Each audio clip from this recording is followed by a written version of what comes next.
Однажды в Италии, в столице бизнеса и моды Милане, в лицо человеку выплеснули кислоту. Кислота – это едкая жидкость, разрушающая все на своем пути. Смертельное оружие, которое, раз попав на кожу, проникает в нее и продолжает свою адскую работу. Это видео о серии жестоких нападений на совершенно обычных людей во имя абсурдной идеи, пришедшей в голову тоже, на первый взгляд, совершенно обычным людям. Однажды в Италии. Эта история, кислотой разъевшая несколько молодых и цветущих жизней, началась теплым майским вечером 2014 года на площадке перед гостиницей на южной окраине Милана, плохо освещенной и скрытой от дороги высоким кустарником. На парковке стоит машина, в которой уединились двое молодых людей – Мартина и Антонио. Год назад на летних каникулах у них была незабываемая ночь вместе, о которой оба рассказывали потом друзьям и сохранили хорошие воспоминания, как о коротком и приятном приключении. Разъехавшись по домам, они иногда общались через Facebook, но и только. Никто из них не собирался продолжать мимолетный роман, хотя оба они жили в Милане. И вдруг Мартина позвонила Антонио и попросила о встрече, на которую приехала на своей машине, а когда парень сел в салон, без всяких предисловий свернула на парковку и настояла на том, чтобы перебраться на заднее сиденье. Озадаченный таким напором, Антонио несколько заторможен, но когда партнерша предлагает ему закрыть глаза и снять штаны, дабы насладиться приготовленным ею сюрпризом, стеснительность парня проходит. Однако, то ли из чрезмерного любопытства, то ли по требованию интуиции, он приоткрыл глаза. И это спасло ему достоинство, а возможно и жизнь. Сюрпризом Мартины оказался удар хорошо заточенным большим ножом. Антонио успел закрыться рукой, серьезно ее порезав. Но зато по ноге нож полоснул уже не так сильно, оставив невредимой бедренную артерию, а на пенисе и вовсе оказалась лишь маленькая ранка, небольшой укол от кончика ножа. Парень выскакивает из машины и бежит на ресепшн отеля за помощью, звонит оттуда в больницу. Он не знает, что его злоключения только начинаются. Мартина тоже звонит в скорую, а заодно и в полицию, которая рассказывает историю о неудавшейся попытке ее изнасилования. У девушки, в отличие от якобы нападавшего, травм нет, но ведь это ничего не доказывает. 22-летний Антонио Маргарита, студент престижного частного университета, попал в ловушку, сам не понимая, почему и за что. Его ждут долгие месяцы судебных разбирательств, изнурительных допросов и жизни под угрозой сесть в тюрьму с клеймом насильника.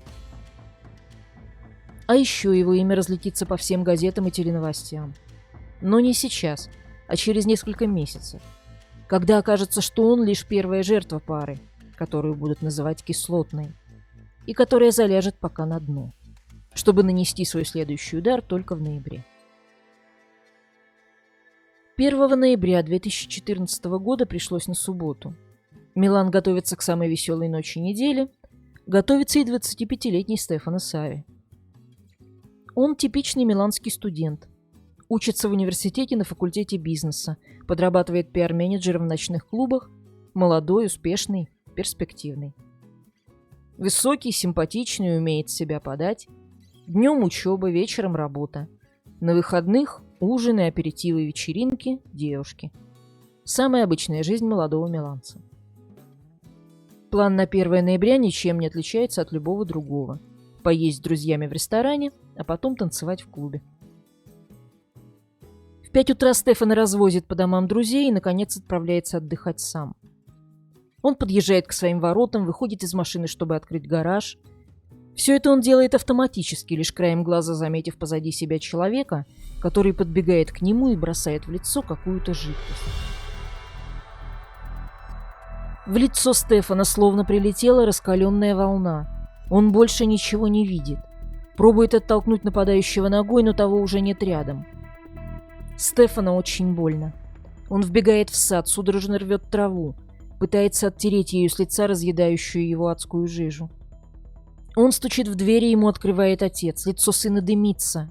Его начинают обмывать холодной водой, почти сразу же везут в больницу. Врачи в ужасе, Стефана облили кислотой. А однажды, попав на кожу, она так легко не смывается. проникает все глубже и глубже, продолжая свое адское действие. Кислота разъедает кожу, мышцы, хрящи, буквально растворяет лицо. Глаза, уши, нос превращаются в кашу. Парню предстоят долгие месяцы боли и отчаяния. Бесчисленные пересадки кожи, искусственной и своей, с менее заметных участков. 10 пластических операций. Он не знает, сможет ли когда-нибудь видеть. И даже не предполагает, кто и почему с ним это сделал. Через 3 недели состояние Стефана позволяет, наконец, полиции допросить его. У него берут телефон, проверяют контакты, выясняют, были ли у молодого человека конфликты с кем-нибудь. Эксперты переворачивают вверх дном дом, где живет Стефана с братом и родителями, проверяют компьютеры, телефоны, банковские счета. Тщетно. Там нет ни одной зацепки, позволившей бы построить хоть какую-то версию, кто и зачем изуродовал молодого парня.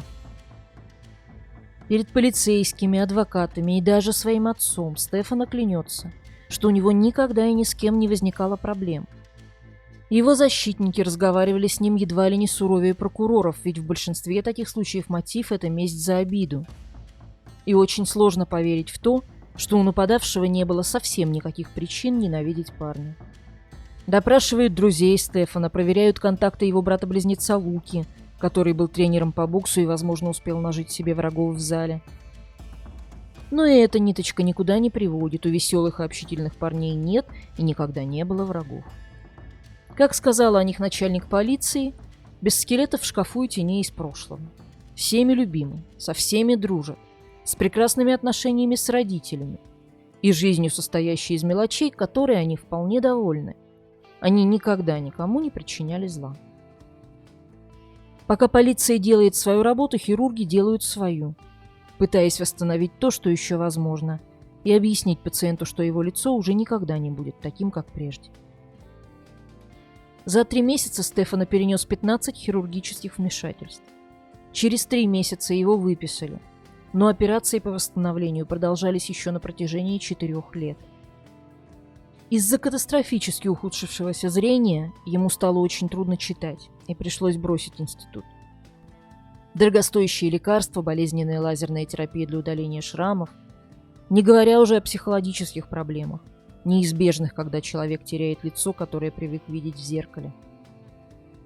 А рядом еще и брат-близнец, словно напоминание о том, каким Стефано и сам был когда-то, каким мог бы быть. Надо отдать парню должное, он держался молодцом. Не впал в депрессию, не замкнулся в 4 стенах, не сдался. А собрав всю свою волю и мужество, начал новую жизнь. Жизнь со шрамами. Ну а пока он борется за свое будущее, полиция и его друзья продолжают доискиваться, кто в окружении парня мог быть таким трусливым и жестоким и при этом так сильно и тихо ненавидеть. И вот однажды вечером вышибала дискотеки, завсегдатаем которой был Стефано до нападения, слышит среди посетителей интересный разговор. Их другу тоже плеснули в лицо кислотой, и он тоже не знает кто и не понимает за что. Товарища по несчастью зовут Джулиано Карпарелли. Ему 23, он фотограф моды. Красивый темноволосый парень, с короткой стрижкой и аккуратной бородкой. Заядлый тусовщик, любитель клубов и дискотек, в один день он превращается в параноика. Веселая жизнь Джулиано переворачивается с ног на голову 15 ноября 2014 года. Он только что вернулся из Нью-Йорка, где был по работе в свою квартиру в Милане, и ищет способ борьбы с джетлагом. Парень решает отправиться в спортзал, но на улице, какая удача, дождь стеной. Это действительно удача, без сарказма. И сейчас вы поймете, почему. Джулиано из тех, кто никогда не пользуется зонтом, предпочитая слегка промокнуть, чем возиться с громоздким устройством. Но на этот раз ливень такой силы, что он решает изменить своему правилу и берет, кстати, оказавшись около входной двери, зонтик друга. Простенький нейлоновый зонтик, купленный за копейки у уличного приставучего продавца. Купленный даже не самим Джулиано, а его приятелем из Аргентины, которому по доброте душевной парень разрешил пожить у себя. В общем, делай добро и бросай его в воду. Этот зонтик приятеля-аргентинца спасет молодому фотографу, если не жизнь, то уж точно здоровье и будущее. Итак, 14:30. Джулиана открывает дверь подъезда, делает пару шагов и краем глаза замечает слева от себя что-то странное. Так бывает, мозг еще не понимает, что нас насторожило, но уже отдал команду полной боеготовности. И лишь спустя время, когда опасности дан отбой, начинает вспоминать, что же заставило его поднять тревогу. Только потом Джулиано понял, он увидел, что девушка, сидевшая неподалеку от входа, его узнала. Заметил, как она зацепилась за него взглядом. Большой пластырь на носу, капюшон, натянутый до глаз. Она открыла бутылку и плеснула из нее парню в лицо. Но пока маслянистая вонючая жидкость летела к нему, Джулиано успел раскрыть зонтик. Секунда, доли секунды, но этого хватило. Если бы зонтик был не нейлоновым, от другого материала кислота не отскочила бы. Везунчик, он сбился со счета, пытаясь понять, от скольких случайностей зависело его спасение в тот день. Все еще прячась за зонтом, он услышал звук падающей на землю бутылки, бегом удаляющиеся шаги. Он пошел за ней по другой стороне улицы, прячась за машинами. И, не замечая слежки, она привела его к месту, где припарковала свою машину. Черный Фиат Гранд Пунто.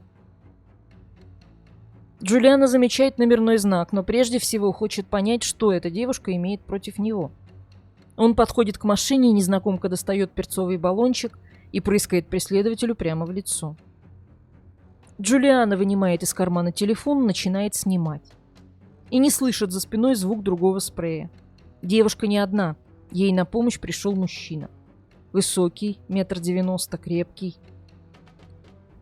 В общем, Джулиано предпочел отступить. Он побежал, попытался спрятаться в кондитерской по соседству, но на нервах врезался в стекло и выронил телефон. Мужчина подхватил аппарат и скрылся вместе с ним.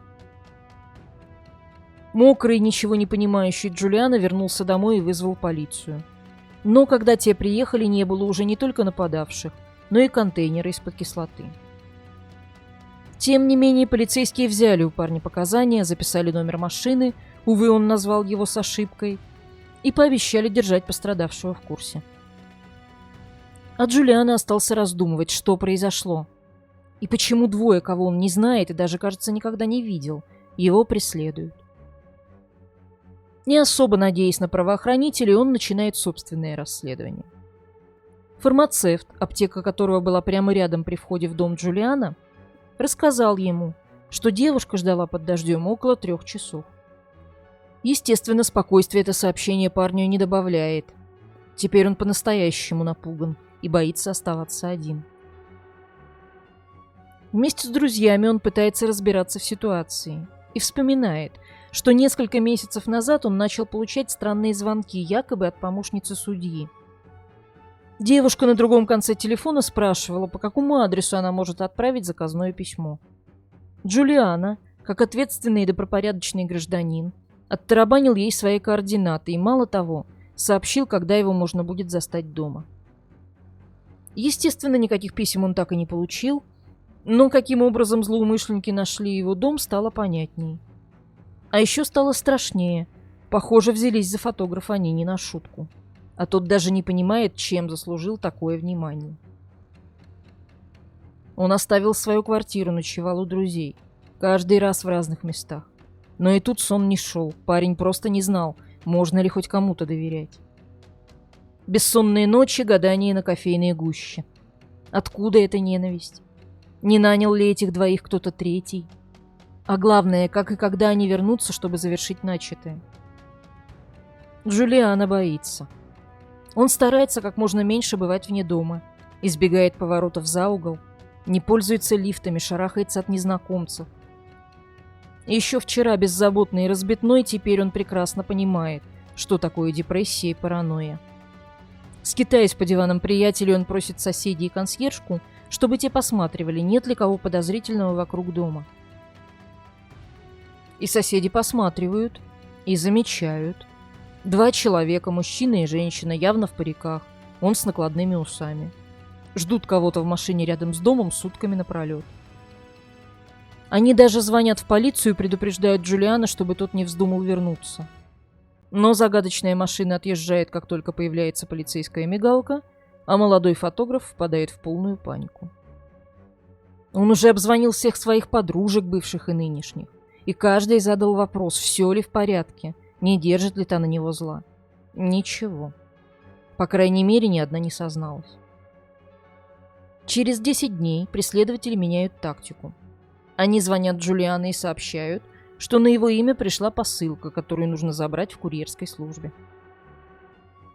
Парень, шарахающийся от собственной тени, спрашивает, во сколько он должен подойти.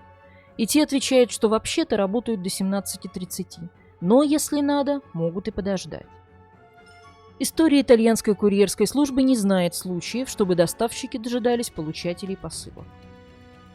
Насторожившийся Джулиано собирает несколько друзей, и в шлемах и с бейсбольными битами они отправляются по назначенному адресу. Разумеется, никакой курьерской службы на месте не оказалось, как не оказалось никого. Похоже, к встрече с таким сплоченным коллективом в засаде оказались не готовы. Это третья попытка за 2 недели, Джулиано по-прежнему невредим, но по улице он теперь ходит только в наглухо закрытом мотоциклетном шлеме. Сразу же после нападения Корпарелли выходил в интернет, выясняя, не было ли в Милане чего-то подобного, и обнаружил там информацию о беде, случившейся со Стефано Сави. Он написал ему, но Стефано в тот момент был в тяжелом состоянии в больнице и прочитал сообщение много позже. Так что сначала Джулиано встречается не с самим Стефано, а с его друзьями, но и эта встреча ничего не дала. Парни никогда не видели друг друга, у них нет общих знакомых, ни даже общих увлечений, ничего, что могло бы дать хоть какую-то зацепку. И тогда, вконец отчаявшийся Джулиано просто сбегает. На край света в Полинезию, надеясь там укрыться и от реальных преследователей, и от мнимых страхов. Ну а история с кислотными нападениями на какое-то время затихает. 28 декабря 2014 года, воскресенье. На улицах пусто. Милан переводит дыхание между рождественскими праздниками и предстоящим Новым годом. Герардо и Пьетро Барбини, отец и сын, возвращаются в город после нескольких дней в горах. Пьетро 22 года, он приехал домой, чтобы отпраздновать Рождество с семьей. Парень учится в Америке, хочет стать финансистом. Ему звонят. В курьерской службе застряла посылка на его имя из Парижа. Должно быть подарок. История кажется Пьетро странной, но он решает все же заехать в офис, уточнить, в чем дело. Приехав по адресу, он останавливается в узкой улочке. Уже стемнело, на улице холодно, редкий зимний туман колеблется в свете фонарей. Пьетро выходит из машины, идет к воротам, пытается найти на них название вызвавшей его службы доставки, а потом... Я услышал шаги за спиной, случайно обернулся и увидел девушку в белом пуховике с капюшоном и шарфом на лице. Отец Пьетро тоже вышел из машины. Он наблюдает со стороны и, как в замедленной съемке, видит. Девушка что-то бросает в голову его сыну. Словно с хриплым рыком в лицо парню летит волна. Он бежит, на ходу сдирая с себя дымящуюся, будто облитую кипятком одежду. Куртка, толстовка, футболка. Пьетро остается почти голым в декабре. Corri, papi! Non so cosa sia, corri! Corri, papà! È acido! È acido? Corri, papà, corri! Entra nella macchina! Porca miseria!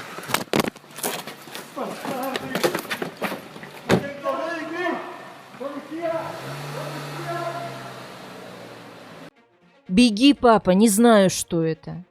«Беги, беги, папа! Это кислота! Кислота! Беги, папа! Беги!» Его крики записал случайно включившийся на запись мобильник в кармане. Затем шум отдаляется, наступает тишина, кажется, все закончилось. Но это всего лишь иллюзия. Есть второй нападающий, и он преследует Пьетро, который из-за разъедающей лицо кислоты даже не видит, куда бежит. Преследует, размахивая кувалдой. Пьетро бежит изо всех сил. Отбегает метров на 200, несколько раз перебегает с одной стороны улицы на другую, петляя как заяц, лавирует между припаркованными машинами, всячески пытается оторваться от человека, который гонится за ним, не говоря ни слова. А потом Пьетро, измученный и задыхающийся от усталости, с горящей адской болью кожей, решает встретить опасность лицом к лицу. То ли от отчаяния, то ли от злости к нему возвращаются силы, он разворачивается и вступает в рукопашную со своим преследователем. Вообще-то Пьетро парень не крупный, но крепкий. Занимался дзюдо, имеет синий пояс. Одной рукой он перехватывает руку нападающего с кувалдой, другой проводит захват и, вложив всю силу в разворот, бросает обидчика на землю. Тот намного выше, с мощным накачанным торсом, вряд ли Пьетро сумел бы долго удерживать его. Но тут сверху наваливается подоспевший отец, к нему присоединяется проходившая мимо женщина, а через несколько минут на помощь приходит наряд полиции. Человек с кувалдой лежит на земле. Из-под капюшона серой толстовки выглядывают вьющиеся пышные волосы. У нападавшего вывихнуто плечо, а он жалуется на боль. Это 30-летний Александр Давид Джулио Бетчер. По крайней мере, так имя записано в документе, найденном при нем. Строительная кувалда, выпавшая из его рук, не детский молоточек, чтобы настучать по голове. За такое орудие берутся, когда хотят убить. Но зачем? Сначала изуродовать кислотой, потом убить. Кому это понадобилось в городе, где Пьетро не живет вот уже 4 года? А главное, почему? С тяжелыми ожогами лица и тела парня доставляют в госпиталь, ну а полиция погружается в поиск ответов на все эти вопросы. Начинается долгое расследование, которое, словно шкатулка со множеством потайных ящичков, будет раскрывать секрет за секретом, пока не оголится все неприглядное нутро этой истории. И первая ниточка, конечно, та, что уже в руках, поваленный на землю высокий светловолосый парень. Его доставляют в больницу, под надзором полицейских вправляют вывих плеча, а потом везут на допрос. Арестованный Александр Бетчер из приличной богатой семьи, владеющий недвижимостью в центре города, занимается управлением семейным состоянием. Категорически настаивает, что ни в чем не виноват. Шел, никого не трогал, упал. Точнее, повалили. Никого не знаю, никакой кувалды не было, поклеп на честного человека. Но скоро все обязательно прояснится, извинений готов подождать. И кто его знает, как бы оно развивалось в дальнейшем. Однако Пьетро, утверждавший, что никогда раньше в глаза не видел нападавшего, имя Александр Бетчер вдруг вспомнил. Оно всплывало в разговорах между ним и Мартиной Левато, девушкой, с которой незадолго до происшествия у него случился мимолетный роман. Мартина была его одноклассницей. Симпатичная, темноволосая, улыбчивая девушка. Отлично училась. И Пьетро почти каждый день звонил ей, чтобы сверять домашние задания. Ну, еще иногда целовались во время школьных экскурсий, ничего больше. Пьетро тогда был очень популярным парнем. Девушки чуть ли не единогласно признавали его самым красивым и обаятельным в школе. Потом он уехал учиться в Штаты, и они общались только через WhatsApp и Facebook. Общались легко, перебрасывались шуточками, фотографиями, иногда довольно фривольными. Лето 2013 года Пьетро Барбини проводил у родителей в Милане и однажды написал Мартине, предложив встретиться. Она согласилась прийти к нему домой. Сказала, правда, что у нее есть парень, но не видела проблемы в том, чтобы изменить ему. Они переспали, что называется, без обязательств, и расстались без каких бы то ни было претензий. Больше не виделись, но связь не потеряли и продолжали общаться в соцсетях. Однако летом 2014 года что-то изменилось. На скабрезные шуточки Пьетро Мартина вдруг стала отвечать резко. Потом заявила, что год назад они не поняли друг друга, и к Пьетро она приходила лишь для того, чтобы отомстить своему парню, целовавшемуся у нее на глазах с другой. А потом и вовсе перешла на оскорбление. «Знаешь, после того, как я ушла, я не могла избавиться от твоего запаха. С тобой я достигла дна. Я хочу покончить с таким мерзким, высокомерным зазнайкой, как ты. И удали меня из друзей на Facebook, потому что если мой парень узнает о тебе, он тут же бросит меня, а он мужчина всей моей жизни. Я безумно влюблена, у меня вытатуировано на груди его имя, он очень крутой, я даже не заслуживаю такого». Пьетро не психолог, а всего лишь молодой парень. Он реагирует на это так, как реагирует, оскорблениями на оскорбления. И вдруг в их диалог вмешивается третий, тот самый мужчина всей жизни Мартины. Должно быть, он нашел номер Пьетро в ее телефоне и делает сопернику, мягко говоря, нестандартное предложение. «Мартина моя девушка. Она сделает для меня что угодно. К примеру, она собирается вытатуировать мое имя у себя на заднице. Так вот, я хочу наказать ее за то, что она переспала с тобой, и ты должен помочь мне в этом. Предложение — секс втроем».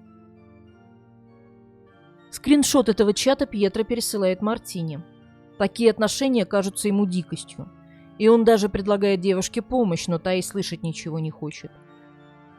Во-первых, это ее дело, во-вторых, это была всего лишь шутка, а в-третьих, отстань, ты мне противен. Мартина осыпает непрошенного спасателя новыми оскорблениями и прощается с ним окончательно. А вся эта история не рассказывалась бы здесь, если бы не одна маленькая деталь. И в WhatsApp и на Facebook парень Мартины был зарегистрирован как Александр Бетчер. Через 5 месяцев Пьетро снова пишет Мартине: «Надеюсь, у тебя все хорошо.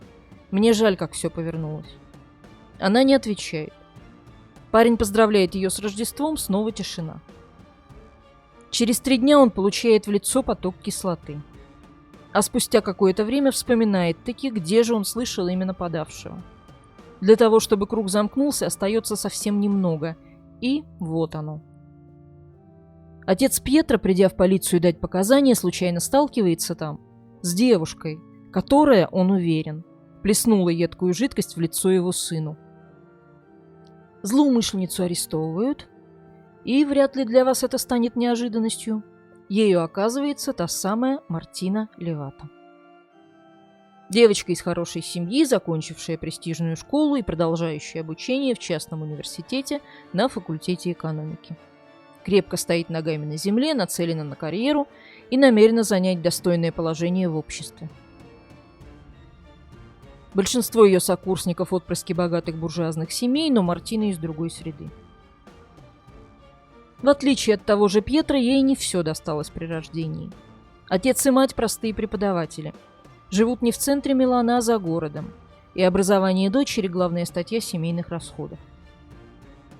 Та в ответ старается как может. Она всегда была внимательной студенткой с отличными оценками. И вот теперь эта студентка – опасная преступница. С самого начала Мартина заявила, что у нее есть алиби. Его быстро опровергли. Так что почти сразу она перестает даже пытаться делать перед следователями вид, будто не понимает, почему она в полицейском участке. Не старается защитить себя или оправдаться. Адвокаты советуют ей хранить молчание, но нет, Мартина хочет говорить. И сразу же делает 2 весьма неожиданных заявления. Во-первых, что если она в чем-то и виновата, то только она одна. И это еще до того, как ей предъявили какие бы то ни было обвинения. А во-вторых, дружелюбным, хоть и слегка вызывающим тоном, с мечтательным взглядом, ласково поглаживая абсолютно плоский живот, она сообщает, что беременна от своего парня. Да, того самого с кувалдой, только он ни в чем не виноват. Проводившая допрос следователь назвала ее потом злой и безжалостной самкой богомола. С ясными глазами, но без признаков человечности во взгляде. И без малейшего проявления слабости. Сбежавшему в Полинезию Корпорелли друзья отправляют газеты с сообщением. Нападавших на людей с кислотой арестовали. Опубликованы фотографии преступников, и Джулиано узнает тех, кто напал и на него. Созвонившись с адвокатом, он решает вернуться, чтобы дать показания. Джулиано уверен, это они, те, от кого его спас нейлоновый зонтик. И все же ему кажется, что он их не знает. Только лицо девушки как будто чем-то знакомо. Парень решает не ждать милости от полиции и начинает искать сам. Он пишет во все дискотеки, куда ходил, и просит показать ему фотографии с вечеринок. Только к середине января пазл наконец складывается. Адвокат Пьетро, дзюдоиста, завалившего Бетчера, отправляет ему фотографию, полученную от подруги Мартины. Фото сделано почти год назад в дискотеке «Дивина», которая служит декорацией для многих сцен этой истории. На нем фотограф, работавший в клубе, запечатлел Мартину, которая улыбается Джулиано, танцующему напротив. Парень узнает и себя, и незнакомку с кислотой, да только вот беда. Он по-прежнему не может вспомнить, ни кто она, ни какое имеет к нему отношение. Похоже, в тот вечер он слишком много выпил. Тогда на помощь приходят друзья, и, о счастье, у них воспоминания более четкие. Они рассказывают Джулиано, что в тот вечер тот действительно был пьян. В какой-то момент к нему подкатила девушка, как теперь выясняется, Мартина. И они, некоторое время потанцевав, вышли вместе на улицу. Всего через несколько минут парочка вернулась, и гордый Джулиано похвастался, что снаружи они целовались, и даже немного больше. После этого, по крайней мере, на той дискотеке они не общались. Но неужели этого мимолетного контакта хватило для того, чтобы начать преследовать парня с намерением его уничтожить? Впрочем, сейчас для Джулиано это не так уж значимо. Он слишком рад наступившему, наконец, облегчению, его обидчики за решеткой и больше не могут причинить ему зла. Увидел свет в конце тоннеля и Антонина Маргарита, тот, которого Мартина чуть не кастрировала по весне и на которого заявила в полицию за якобы совершенную попытку изнасилования. Теперь, когда выяснились такие подробности жизни предполагаемой жертвы, ему верят, и он может, наконец, выдохнуть с облегчением. Отправиться за решетку, да еще с таким клеймом, больше ему не грозит. Но в этой истории есть еще один пострадавший. Тот, кому адской жижей плеснули в лицо самому первому, Стефано Сави. Вот уже 3-й месяц он лежит в ожоговом отделении миланского госпиталя Нигуарда, проходит многочасовые операции, мучительные процедуры и до сих пор не имеет ни малейшего понятия, кто и за что это с ним сделал. Нападавших он не разглядел. Имена и фото Мартины Левата и Александра Бетчера совершенно ни о чем ему не говорят. Он абсолютно уверен, что никогда их не видел, даже мельком. Ниточка, связавшая его с этой историей, обнаружится случайно. Стефано и Пьетро, пострадавшие от кислотной парочки 2 месяцами позже, лежат в одном отделении. Неудивительно, что навещавшие их друзья пообщались. История умалчивает о том, как случилось, что они стали сравнивать фотографии пострадавших до. Факт состоит в том, что, сравнив, друзья оторопели. Они решили проверить свою догадку на отце Стефано и дали ему посмотреть фотографию Джулиано Корпарелли, того, что счастливо избежал госпиталя, укрывшись за зонтиком. «Да», — подтвердил мужчина, мельком взглянув на фото, — «это мой сын». Даже родной отец не заметил подмены, настолько молодые люди оказались похожи. Бедный Стефано действительно не имел никакого отношения к кислотной парочке. Они просто его перепутали. Дискотека, темнота, стробоскопы. Мартина видела Джулиано мельком.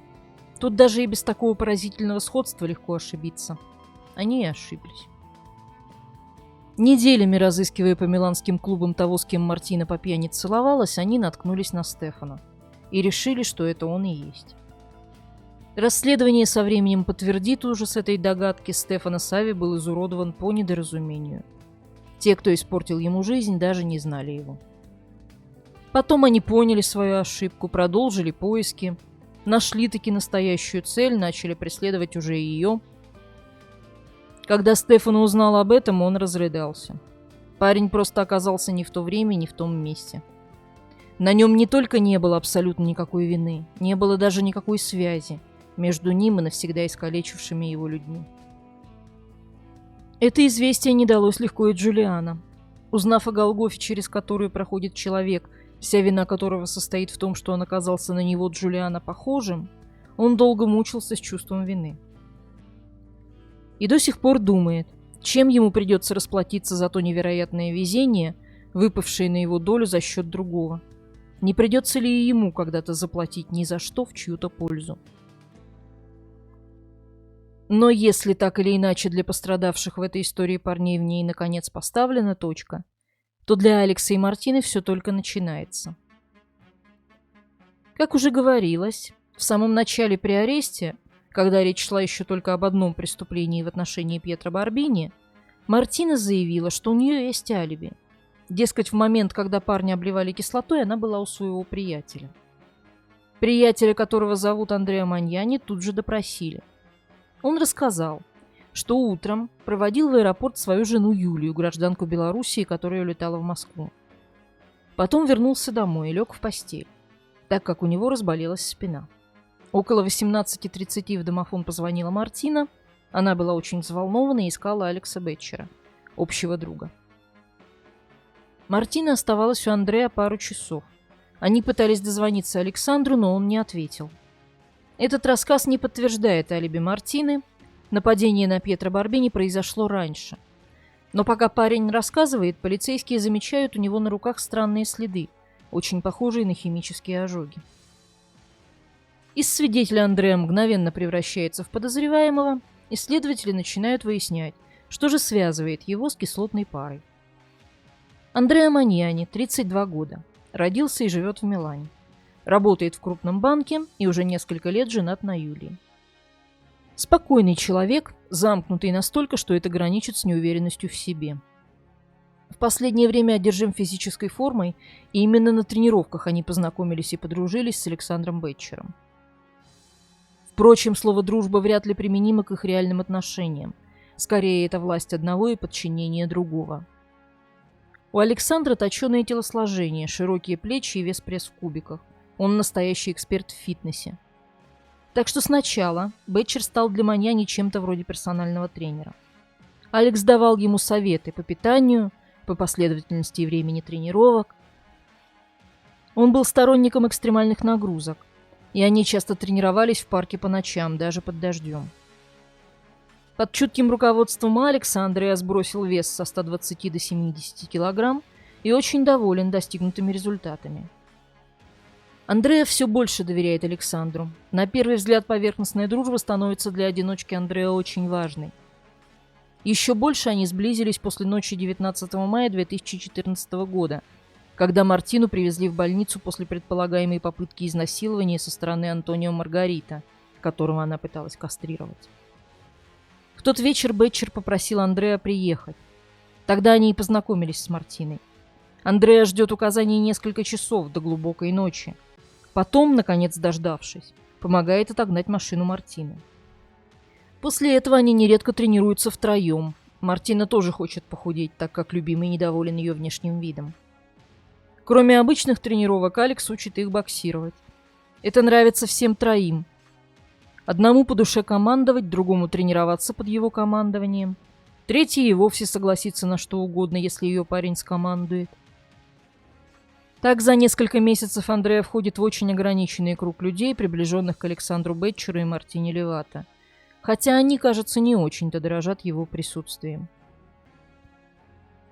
Особенно Александр, который, по словам Мартины, редко выражает свое почтение другим людям, долго присматриваясь, прежде чем решить, достойны ли они его общества. Впрочем, возможно, Андреа только с виду такой тюфяк. Он собирается поехать добровольцем воевать на Донбасс. Ну да собираться это одно, а поехать другое. Зато в судьбе кислотной пары Андреа сыграет решающую роль. Он расскажет полиции, что Александр несколько раз одалживал у него машину, сославшись на финансовые затруднения, и на то, что Fiat Punto Андреа ест меньше бензина, чем внедорожник Алекса. Когда? Кажется, между 1 и 2 ноября и между 14 и 15 ноября, отвечает Андреа Маньяни. Как раз совпадает с датами нападения на Стефано Сави и Джулиано Карпарелли. Ах да, и в конце декабря ключи тоже могли быть у него, у Алекса. А теперь в машине какие-то пятна, будто прожженные чем-то. И на номерных знаках не хватает винтов. На квартире Бутчера проводится обыск, в ходе которого обнаруживается множество интереснейших вещей. 6 бутылок соляной кислоты, перцовый спрей, парики и бутафорские усы, хлороформ, скальпели, водяные пистолеты, список покупок с названием жидкости для прочистки труб. Из газет Андреа узнает и об этом списке, и о том, что Мартина, выгораживая Алекса из себя, валит все на него, утверждая, что именно он, Андреа, плескал кислотой в лица. У нее даже есть аргумент. Сама она никогда бы не спутала Пьетро Барбини и Стефано Сави, так как у них 20 сантиметров разницы в возрасте. Но виноват точно Андреа, ее Алекс абсолютно ни при чем. У Андрея земля загорается под ногами. Он долго гуляет в метро, размышляя, броситься ли ему под поезд или признаться во всем, что сделал. Выбрал второе. Рассказал о том, что знал о действиях Мартины и Алекса, и выложил все о собственном участии. Как звонил, притворяясь курьером, как смешивал жидкости для прочистки труб, как ходил вместе с подельниками в дискотеку Дивина разыскивать Джулиана Корпорелли, как следил с ними за парнем до самого дома и как подвозил их на место. Следователи в шоке. Какого рожна спокойный парень из приличной семьи с вполне устроенной жизнью вообще полез в эту историю? Ответ на этот вопрос так и не будет найден, если не считать за него довольно примитивное объяснение. Неуверенный и безвольный Андреа Маньяни попал в полное подчинение к сильному и доминирующему Александру Бетчеру. Самое шокирующее признание Маньяни сделает уже в марте 2015 года. Пьетро Барбини вовсе не был последней целью кислотной пары. Мартина и Алекс не собирались останавливаться и составили целый список с именами, адресами и телефонами. Следующим должен был быть Амир, турок, с которым Мартина флиртовала на Ибице годом раньше. Амир тогда жил в Лондоне, и пара собиралась отправиться туда, парня спас их арест. Но что заставило Мартину и Александра разрабатывать, а потом педантично исполнять такой кошмарный план? Должна же быть какая-то причина. Целовалась на дискотеке не кажется следователям достаточным мотивом для того, чтобы преследовать человека с намерением искалечить ему жизнь. И они всеми силами пытаются докопаться до истинных причин, заставивших кислотную парочку выйти на эту кривую дорожку. Копают глубоко. Александр Бетчер наполовину немец. Фамилию получил от отца. Родился в Германии, вырос в Милане. Никогда и ни в чем не нуждался, кроме материнской любви и тепла. Мать Бетчера была довольно холодной и жесткой женщиной. Возможно, с нее и начала тонкой струйкой сочиться разъевшая характер маленького Александра кислота. Или с отца, оставившего семью, когда Алекс был еще ребенком. Когда Александр вырос, энергичным молодым человеком с интеллектом много выше среднего, все печальные аспекты своей жизни он отрицал. Зато охотно говорил о бабушке Армандии. Она была теплая и любящая, и в ее жизни был только один мужчина, дедушка Александра, от которого она забеременела вне брака и который, несмотря на это, женился на другой. Армандия осталась верна этой любви на всю жизнь. И, вольно или невольно, тоже добавила в эту историю свою капельку кислоты. Для единственного внука ее история стала идеальным образцом любви, где женщина обязана быть самоотверженной и преданной мужчине полностью, и что бы он ни делал. Армандия умерла, когда Алексу было 14, и мальчик очень это переживал. Травма оказалась настолько глубокой, что он даже думал о самоубийстве. Дело дошло до суда по делам несовершеннолетних. Но потом все как-то сгладилось, забылось. У взрослого Александра все благополучно. Он называет себя брокером, хоть и занимается в основном управлением семейной недвижимостью. Какая разница, если денег хватает? Он живет в шикарном лофте, вместе с женой, хорватской красавицей-моделью, и при этом не отказывает себе в удовольствии завести интрижку на стороне. С Мартиной они познакомились в клубе латиноамериканских танцев, и сначала их отношения были исключительно сексом ради секса. Но Мартина влюбилась, почитая Алекса, если не за бога, то уж точно за мужчину всей ее жизни. Ну а он? Ему было с ней комфортно, хотя в плане внешности он и не считал девушку достойной себя. Он говорил об этом открыто, даже презрительно. Если ты недостойна быть с Богом, то для этого Бога должна чем-то жертвовать, например, собой. И Мартина жертвует.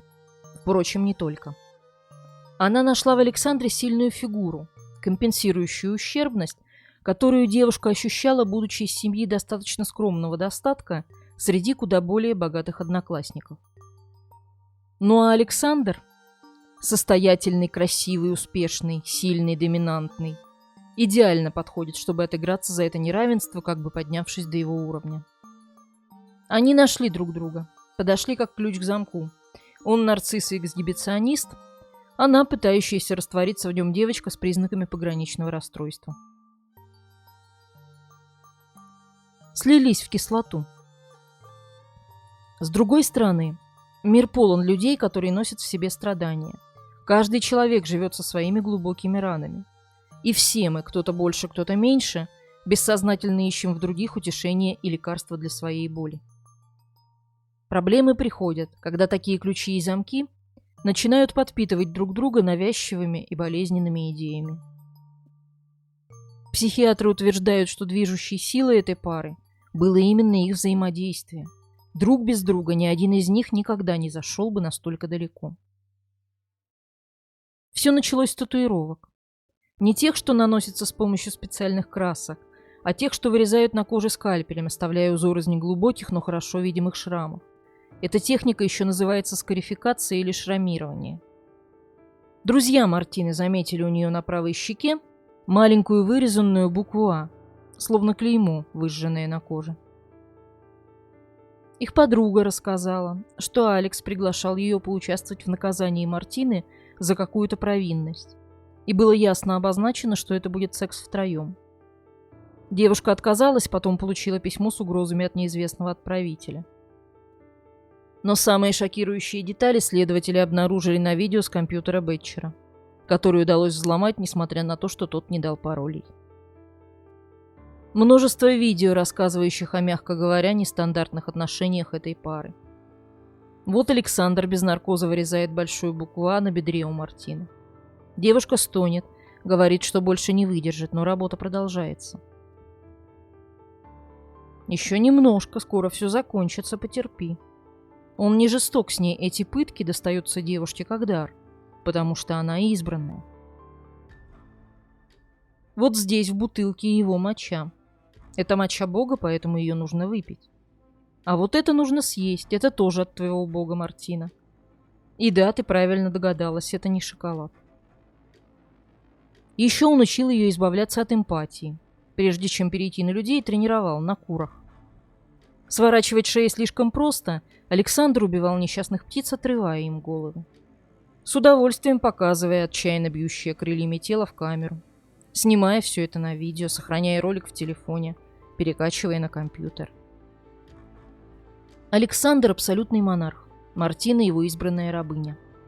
В записной книжке, подаренной ею Александру летом 2014 года, она напишет: «Спасибо, что дал мне родиться. Надеюсь, я становлюсь все более достойной женщиной, способной быть рядом с таким потрясающим мужчиной, как ты. Однажды в твоем доме ты сказал мне, что я буду много страдать за тебя в своей жизни. Знай, что то, что ты предсказал, сбылось. Ты будешь потрясающим отцом, любимый, отцом, которого хотел бы каждый ребенок». Мартина еще не беременна, но у них в планах сделать это как можно скорее. Девушка, крепко стоявшая обеими ногами на земле и планировавшая посвятить жизнь карьере, теперь хочет возвыситься другим способом. Она мечтает родить своему Богу 6 или 7 детей. Однако, если Алекс, по их общему мнению, готов стать отцом, о котором мечтал бы каждый ребенок, то Мартина все еще чувствует себя недостойной этого. Нечистой, неподходящей, запятнанной теми, кто не обращался с ней должным образом. То есть всеми мужчинами, с которыми у нее были хоть какие-то отношения до Александра. Я хотела, чтобы внутренне, чтобы я сама, чтобы моя душа освободилась от всех грязных вещей, которые там были.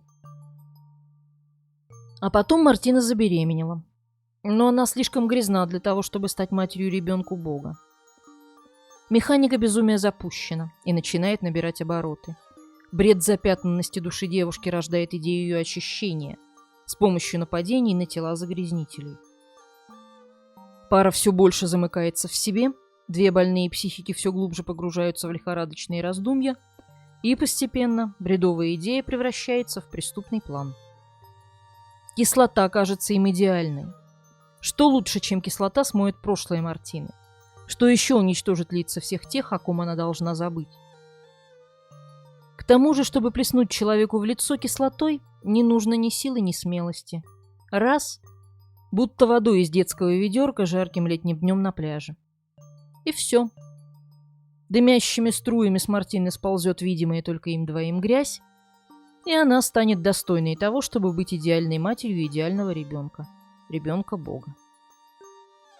Во время судебных процессов будет выдвинуто много гипотез о реальном происхождении этого зла. Был ли это Александр, который манипулировал Мартиной в надежде еще больше возвыситься в собственных глазах, заставив ее стереть свое прошлое таким ужасным способом? Или это была Мартина, которая опутала Александра этим планом, дабы угодить ему и удержать его с собой для себя? Дело в ней, манипуляциями и подчинением, добивающейся от него принятия и злоупотребляющей этим принятием? Или все-таки в нем, позволяющем ей почитать себя за Бога, но делая это в извращенной садистической форме, так, чтобы этот садизм возвысил ее до идеала?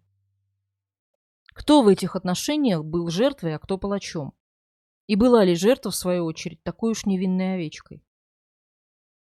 Вот ответ психиатра доктора Поли. Жертва иногда даже сильнее палача, в том смысле, что именно она позволяет палачу быть тем, кем он является. Хотя Мартина может показаться жертвой, на самом деле они равны. Он спасает ее, она спасает его. Болезненным, извращенным, преступным путем. В природе не существует кислот, состоящих только из одного элемента. Разъедающая сила этой пары во взаимодействии ее членов друг с другом. Ты принимаешь все это, потому что ты избранная. Ему нравится чувствовать себя избирающим. Я принимаю все это, потому что избрана тобой. Ей нравится чувствовать себя избранной. И их идея родительства – это продолжение бреда. Они хотят, чтобы ребенок стал символом окончательного соединения двух их больных и ломких внутренних миров.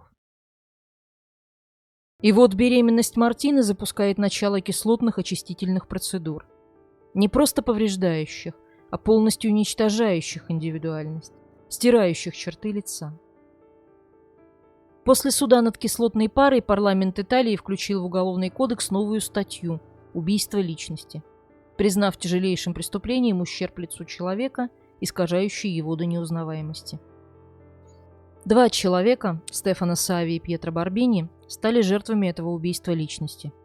Уже никогда они не увидят в зеркале себя настоящих, не обезображенных шрамами. Двум другим парням, вовремя спрятавшемуся Джулиано Корпорелли и чудом избежавшему кастрации Антонио Маргарита, повезло больше.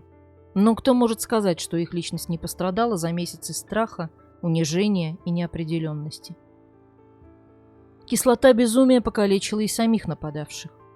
Психиатры признали их полностью вменяемыми, а судьи заслуживающими самого сурового наказания. Итоговые сроки. Андреа Маньяни 8 лет, Мартина Левата 16 лет, Александр Бетчер 21 год.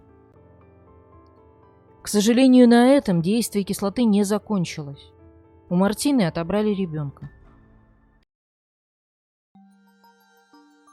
Ребенка, которого она назвала Ахилле, как героя древнегреческого мифа, сына богини и смертного.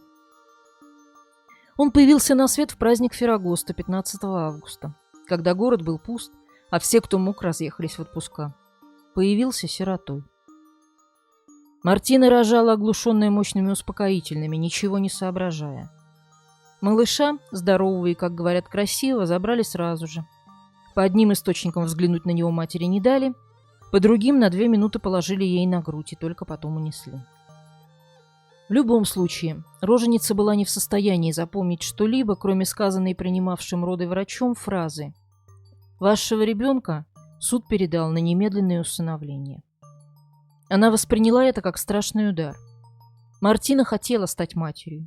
Мечтала о том, что после родов ее переведут в центр ИКАМ, специальную тюрьму для матерей с детьми, где условия максимально приближены к семейным. Но судьба распорядилась иначе. Психиатры дали заключение, что такие мать и отец могут причинить ребенку вред. Судьи посчитали, что через него родители пытаются получить себе льготы и послабления. И в итоге вынесли беспрецедентное решение о лишении отца и матери родительских прав, вызвавшее массу споров в обществе.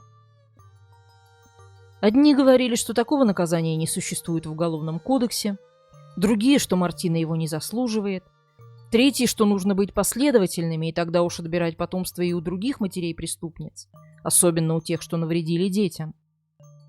Приводили в пример Анна-Марию Франзони, которая в приступе то ли ярости, то ли безумия убила своего 4-летнего ребенка, а потом сразу же родила ему на замену другого и благополучно его воспитывала. Спорят и по сей день.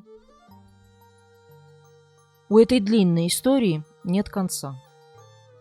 Родители Мартины Левата обратились в суд с просьбой передать ребенка им под опеку. Им разрешили навещать малыша, они не пропустили ни одной встречи. Потом в опеке им отказали. Под благозвучным предлогом бабушка и дедушка пытаются взять на себя груз, который не способны вынести. Видимо, пока тянулся этот процесс, с передачи Акили на усыновление ждали. Первые 2 года своей жизни он точно находился в семейном доме, а не с приемными родителями. Что произошло потом, неизвестно, тайна усыновления. Но поскольку Мартина продолжает судиться за права на ребенка, не исключено, что усыновление это так и не состоялось. Еще одна ни в чем не повинная душа пострадала от кислоты, получила болезненные ожоги и шрамы, чьего-то безумия и жестокости. Когда Акиле исполнится 25, он получит право узнать, кто его настоящие родители, и даже увидеться с ними, если захочет. Делом кислотной пары занимался очень необычный прокурор Марчелло Мусса, переведен в Милан с Сицилии, где боролся с мафией.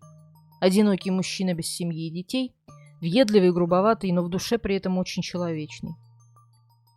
После долгих сомнений в уместности этого жеста Мусса навестил новорожденного в клинике и принес ему подарок – пинетки с запиской на долгий путь.